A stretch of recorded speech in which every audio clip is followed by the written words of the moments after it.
तो मेरे भाई एक थ्रिलर विन बहुत ही बढ़िया तरीके से पहला हम लोगों ने पाकिस्तान को बात करेंगे। बहुत ही इंपॉर्टेंट मैच था, आप जानते हो। अगर ग्रुप स्टेज की बात करें सबसे कठिन या फिर सबसे इंपॉर्टेंट मैच यही था। अगर ये हम जीत जाते तो फर्स्ट पोजीशन हमारा ऑक्यूपाइड हो जाता। सो फर्स्ट पोजीशन पे खत्म करेंगे हम लोग ग्रुप स्टेज का जो पोजीशन है। तो मैच की बात करते हैं, मैच में एक क्वेश्चन मार्क था कि बारिश बहुत कल मैच में हो रहा था, 2-3 बार बारिश के लिए मैच रुका। एंड उसके बाद क्वेश्चन उठ रहा था कि मैच होगा कि नहीं, या फिर होगा तो पूरा होगा कि नहीं। लेकिन थैंक गॉड 1 घंटे बाद मैच शुरू हो गया। लेकिन एक प्रॉब्लम था भैया, ओवरकास्ट कंडीशन बहुत ही तगड़ा था। आसमान में बादल बताओ या फिर मॉइस्चर बताओ, पिच डैम हो चुका था बहुत तगड़ा तरीके से। एंड उसके बाद हवा चल रहा था, तो लगा था कि टॉस जो जीतेगा भैया 50% मैच उड़ा ले जाएगा, क्योंकि स्विमिंग कंडीशन तो ऐसे है। हम लोग जानते हैं न्यूयॉर्क का पिच कैसा है। हम लोगों ने अफ्रीका वर्सेस नीदरलैंड का मैच देखा है, अफ्रीका वर्सेस श्रीलंका मैच देखा है। तो वहाँ पे जितना सारा रन हो रहा था 96 102 रन पे फाइट हो रहा था। नीदरलैंड के सामने साउथ अफ्रीका 102 रन चेज नहीं कर पा रहा था। इस टाइप का पिच था, उसके ऊपर ओवरकास्ट कंडीशन, उसके ऊपर बारिश, उसके ऊपर पिच डैम, उसके ऊपर भैया मॉइस्चर। तो भैया ये क्वेश्चनेबल था। टॉस अगर हम हार जाते तो प्रॉब्लम हो जाएगा, और टॉस हम इवेंचुअली हारे भी। रोहित शर्मा टॉस नहीं जीत पाए, बाबर आजम ने टॉस जीता एंड बट ऑब्वियस फील्डिंग करने का फैसला किया। और यहाँ पे कहने की एडवांटेज बहुत ही ज़्यादा मिला पाकिस्तान को, और मुझे नहीं लगता ये एडवांटेज का फ़ायदा उठा पाए पाकिस्तान। बॉलिंग करने आए, शाहीन अफरीदी से सीम स्विंग का मूवमेंट का बहुत ही एक्सपेक्टेशन था, लेकिन वो मूवमेंट नहीं हो रहा था। एंड थोड़ा बहुत जो पिच से मिल रहा था वही हो रहा था। लेकिन अगर मैं बॉलिंग वाइज बोलूँ, परफॉर्मेंस पाकिस्तान का बहुत ही अच्छा नहीं था। और भी तगड़ा तरीके से बॉलिंग कर सकते थे, या फिर अगर इंडिया बॉलिंग करता पहले तो और भी अच्छा बॉलिंग करता, और भी कम टोटल में हम लोग ऑल आउट कर सकते थे पाकिस्तान को। तो रोहित शर्मा ने बहुत ही बढ़िया इंटेंट दिखाया। हम लोग जानते हैं वर्ल्ड कप का जो इंटेंट है रोहित शर्मा का, वो कंटिन्यू होते हुए कि भाई मेरे लिए नहीं खेलूंगा, टीम के लिए खेलूंगा। टीम का जो रन रेट है उसको मैं कम करने नहीं दूंगा। एक बहुत ही बढ़िया छक्का मारे, लेग ग्लंस करके छक्का मारे, बहुत तगड़ा लगा। एंड टाइमिंग या फिर बोलो रोहित शर्मा का जो परफॉर्मेंस बताओ, या फिर रोहित शर्मा का जो मोमेंटम कि उनके अंदर है, वो फॉर्म उनके अंदर है, इसका झलक हम लोग को मिला। लेकिन रोहित शर्मा सस्ते में आउट हो गए, 13 रन बना के आउट हो गए। शाहीन अफरीदी का एक गेम के ऊपर वो कंट्रोल नहीं कर पाए। वो अनइवन बाउंस, अनइवन थोड़ा सिम मूवमेंट मिल रहा था। बट अब इस पिच में आप जानते हो कितना सारा ग्रास वगैरह है, एंड अपने पिच का जो मूवमेंट या फिर पिच का जो बाउंस है उसके ऊपर हम लोग ट्रस्ट नहीं कर सकते। तो रोहित शर्मा आउट हो गया। उसके ऊपर विराट कोहली भी शुरुआत अच्छा की, एक बहुत ही बड़े कवर ड्राइव करके शुरू किए थे। लगा था विराट कोहली टच में है, लेकिन according to me Virat Kohli का जो आउट था वो आउट नहीं होना चाहिए। इतने बाहर के गेम को विराट कोहली अक्सर खेलते नहीं है, लेकिन नसीम शाह का बाहर के गेम को विराट कोहली भाई मारने गया। इफ्तिकार अहमद या फिर शादाब खान कैच ले लिया, और बैक टू बैक वहाँ पे 2 विकेट गिर गया। हमारा जो ओपनिंग पार्टनरशिप था वो खत्म हो गया। उसके बाद एक पॉजिटिव एक मूवमेंट दिखा इंडिया टीम से कि अक्षर पटेल को प्रमोट किया गया। हम लोग जो इंडिया का प्रीव्यू किए थे कि वर्ल्ड कप में क्या एक्सपेक्ट कर सकते हो, हम लोगों ने बोला था कि अक्षर पटेल को प्रमोट किया जा सकता है काउंटर अटैक के लिए। इसलिए हमारा बैटिंग डेप्थ को बढ़ाया गया है। इसलिए हम लोग चाहल या फिर कुलदीप को सैक्रिफाइस कर रहे हैं कि हमारे पास 8 बैट्समैन हो, और हम लोग अच्छी तरीके से रोटेट कर काउंटर अटैक के लिए पुश करें। अक्षर पटेल आए, जो हम लोगों ने एक्सपेक्ट किया था कि रन रेट को कम होने नहीं देंगे इंडिया वाले। तो बट अभी अक्षर पटेल बैके चार्ज किए, 2-3 चौके मारे, 20 रन बनाए। उसके बाद ऋषभ पंत ने हमारा इंटेंट दिखाया। देखो मिडिल ओवर में अगर T20 क्रिकेट में अगर आपका इंटेंट थोड़ा गड़बड़ होता है, वो आप देख रहे हो कि भाई बहुत सेफ में खेलूंगा। देखो 120 बॉल ही आपके पास है, उसमें अगर आप 40-50 बॉल खत्म कर देते हो तो कहीं ना कहीं रन नहीं होता। तो मिडिल ओवर में बहुत सारे टीम का ये मोमेंटम गड़बड़ होता है, क्योंकि उनके बैट्समैन में, मिडिल ओवर के जितने सारे बैट्समैन होते हैं, बहुत जगह पे इंटेंट नहीं होता। इसका प्राइम एग्जांपल है भैया पाकिस्तान में रिजवान बताओ या फिर बाबर आजम बताओ, उनके इंटेंट नहीं दिखता, और बहुत सारे मैचेस में वो स्लो खेल के कहने की मोमेंटम बिगाड़ देते हैं। लेकिन वो ऋषभ पंत और अक्षर पटेल नहीं करते हुए, ऋषभ पंत ने बहुत ही रिस्की शॉट मारे कल मेरे भाई लोग। पुल बताओ, स्वीप बताओ, स्कूप बताओ, रिवर्स स्वीप बताओ, तो ये सारे चौके छक्के मार के तो थोड़ा बहुत ऋषभ पंत भी 42 बनाए। उसके बाद अक्षर पटेल भी 20-22 रन बनाए। तो एक मोमेंटम बना और 80 रन तक हम लोग पहुंच गए। उसके बाद अक्षर पटेल आउट हो गया, नसीम शाह के एक बॉल पे स्टेप आउट करके छक्का मारने के लिए आउट हो गए। और वो होना भी चाहिए, क्योंकि आप जब इंटेंट दिखा रहे हो, ये 2 धारी तलवार है, कभी आप काटोगे, कभी आप खुद कट जाओगे। तो अक्षर पटेल आउट हो गए, लेकिन अक्षर पटेल का जो काम था 20-22 रन करने का, वो काम उन्होंने कर दिया, राइट। उसके बाद सूर्य कुमार यादव आए। थोड़ा बहुत एक्सपेक्टेशन था कि सूर्य कुमार यादव लंबा खींचेंगे इनिंग्स को, लेकिन वो भी एक अपिश शॉट मार देंगे हरीश रैप को, और but of uneven bounce. Again आप बाउंस को इस पिच में ट्रस्ट नहीं कर सकते। मिड ऑफ में कैच हो गया।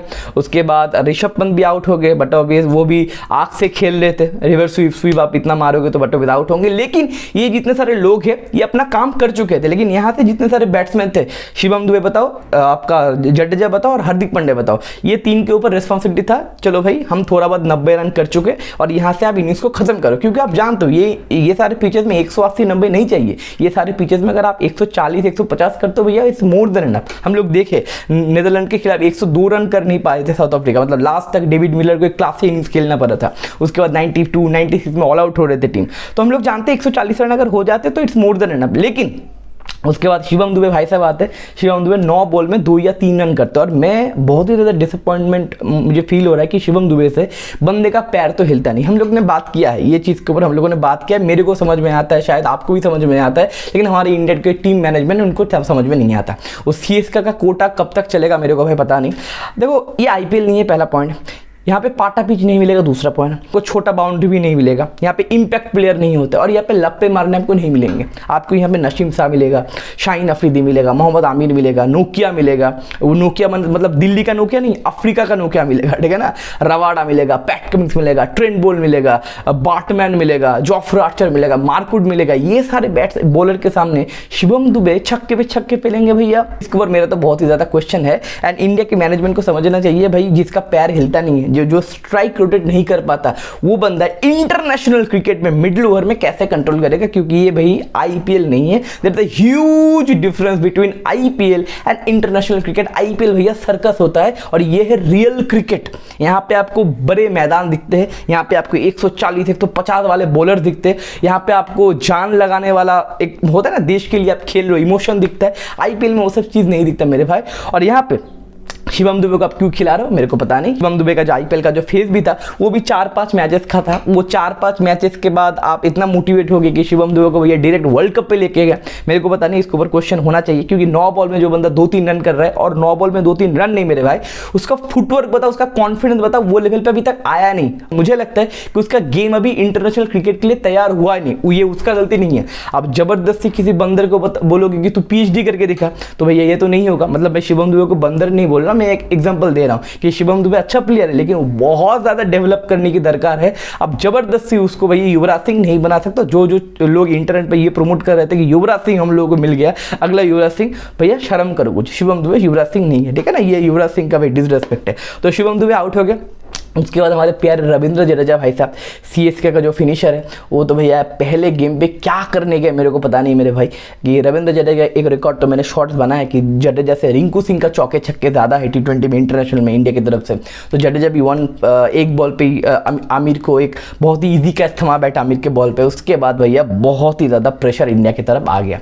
2 विकेट से या 2 या 3 विकेट से आप पलक झपटते ही आप 7 विकेट डाउन हो जाते हो, तो भैया प्रेशर आ जाता है। 93 या 95 पर हम लोग 7 हो गए। वहां पे क्वेश्चन आ गया, भाई हम लोग 20 ओवर भी खेल सकते हैं क्या? 120 तक जा सकते हैं क्या? सिर्फ हार्दिक पांड्या क्रीज में थे, लेकिन हार्दिक पांड्या एक चौके मारे।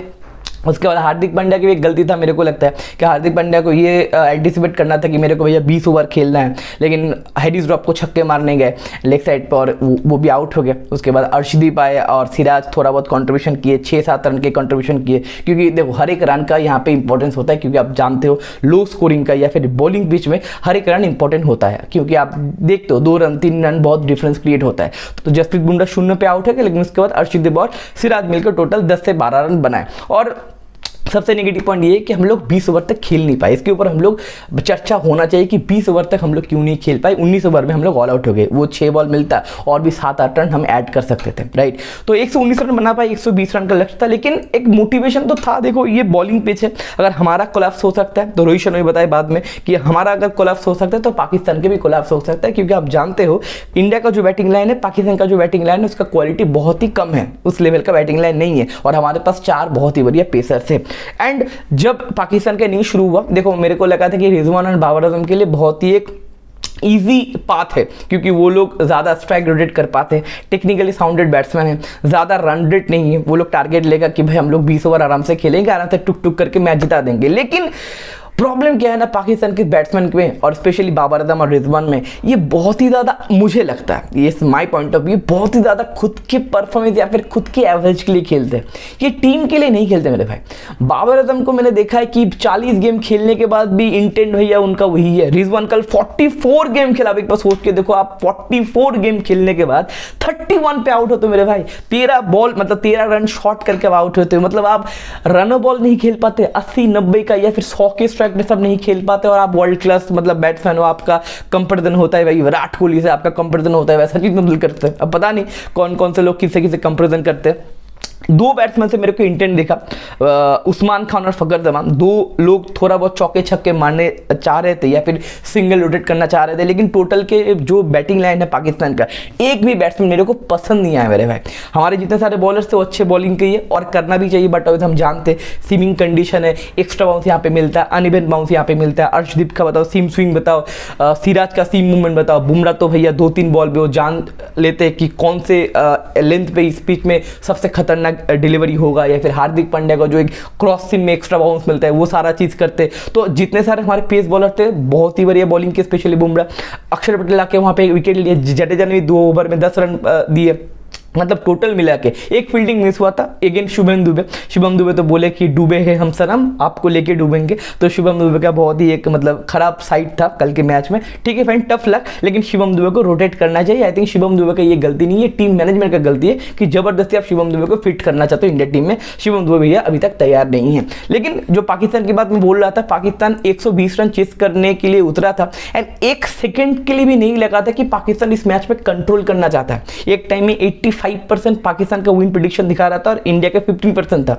राइट। मतलब आपके पास कंट्रोल है और मैच को खत्म कर नहीं पा रहे हो मेरे भाई, तो भाई एक बहुत ही ज्यादा इंस्पेक्शन की जरूरत है खुद के ऊपर कि क्या भाई क्या गलती हो रहा है। इतने सारे बैट्समैन आपके पास है, शादाब खान बताओ, इमाद वासिम बताओ, इफ्तिकार अहमद बताओ, Bobji the king, the Virat Kohli से भी बेहतर जो बैट्समैन आपके पास वो बाबर आजम बताओ। तो इतने सारे classy batsman, world class batsman, highest run getting batsman आपके पास है, एवरेज 45-48 के बैट्समैन आपके पास है। तो इस तरीके से बैट्समैन आपके पास है, लेकिन फिर भी आप 120 रन चेस कर क्यों नहीं पाए, इसके ऊपर चर्चा होना चाहिए। एंड बट ऑब्वियस पाकिस्तान के ऊपर बहुत ही ज्यादा क्वेश्चन मार्क आ रहे हैं, क्योंकि दोनों में से 2 मैच हार चुका है। अब अगर यूएसए अगर आयरलैंड से ना हारे तो भैया यूएसए क्वालिफाई कर जाएगा और पाकिस्तान का ग्रुप स्टेज से टाटा बाय बाय हो जाएगा। और 7-1 हो चुका है स्कोर, मतलब T20 वर्ल्ड कप में इंडिया पाकिस्तान टोटल 8 बार भिड़ा है, उनमें से 1 बार पाकिस्तान ने जीता है और 7 बार हम लोग जीत चुके। तो अटर डोमिनेशन राइवलरी आप बता रहे हो, लेकिन अटर डोमिनेशन इंडिया का चल रहा है and India but obvious first rank पे क्वालिफाई करेगा।